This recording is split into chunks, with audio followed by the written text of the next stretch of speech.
Ajmer Shopee सन हजरत ख्वाजा गरीब नवाज के 813वीं उर्स के मौके पर चांद के 8 तारीख के शाम 6 बजे बम्बई से ज़ायरीन भिवंडी के रहने वाले चादर गरीब नवाज के आस्ताने शरीफ में पेश किया गया कलाम के साथ।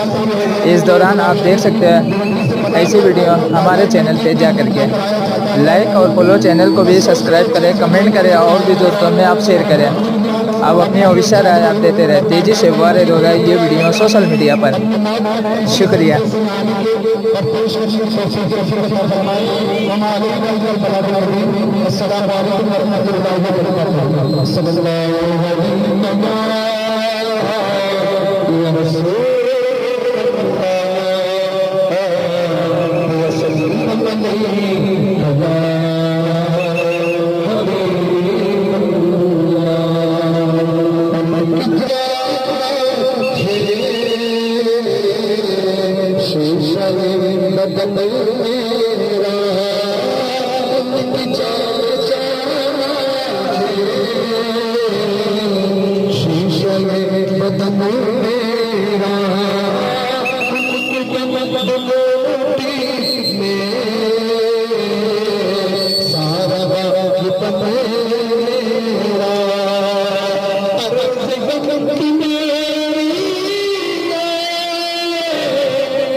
Happy